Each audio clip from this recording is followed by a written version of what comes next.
Welcome back to our Storm Teammate special event, Preparing for the Big One. I'm meteorologist Emily Skydema. Severe weather can happen at any point of the year. And while severe weather is always dangerous, you can protect yourself and your family. You just need to be prepared. Your home is one of the spots where you can be the most prepared. You know your living space better than anyone, so there are fewer unknown variables that could come into play during a severe weather event.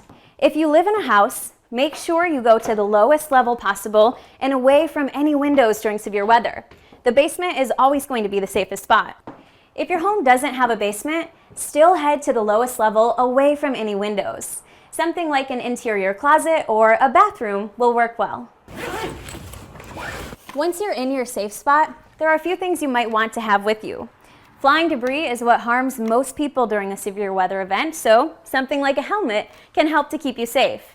If you don't have a helmet, a pillow over your head can work too. Another thing you'll want to have in your safe spot is an emergency kit. Things like a lot of water, non-perishable food, batteries, any medication, a NOAA weather radio, a flashlight, any cell phones and chargers will come in handy.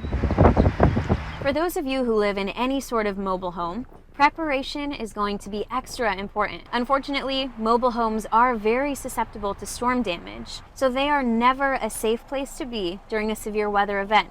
It's important that you leave the mobile home and find shelter in a safer location. To stay safe if you live in a mobile home, make sure you're aware of the weather forecast each day. Have a weather app or a way to receive alerts. If it looks like a day when the weather could turn dangerous, start thinking ahead. Plan on going to a safe place nearby. This could be a friend's house or a business that you can get into any time of day or night. Head to your safe place when a watch is issued. Don't wait for the warning. A warning means severe weather is imminent, and it might be too late to evacuate at that point.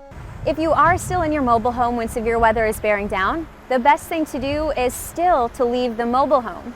Get into a ditch and cover your head with your hands. Now you know how to stay safe at home. The problem is you aren't always at home when severe weather strikes.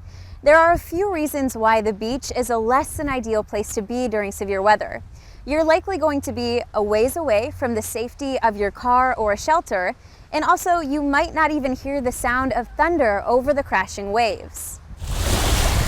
To stay safe at the beach, make sure you're watching the sky in all directions. If you notice dark clouds getting closer or you see any signs of lightning, act quickly. Get back to your car or the closest enclosed building. A picnic shelter is not going to offer much protection.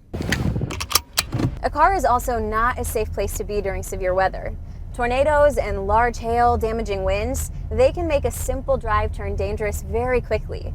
If you can delay your trip, that's going to be the best move. If, however, you are caught in your car during severe weather, try to find a sturdy building and get in there as soon as possible. Never pull off in a highway overpass. Ditches and culverts should be your last resort, and if you are in the ditch, crouch down and cover your head with your hands. There's a myth that tornadoes never hit urban areas, and that's simply not true. If you're outside in a downtown area, get into the nearest open building or even an underground parking garage. Keep in mind, if you're hearing thunder, lightning could strike at any second. Severe weather is always something to be taken seriously, but if you just have a plan, you'll be able to keep yourself and your family safe.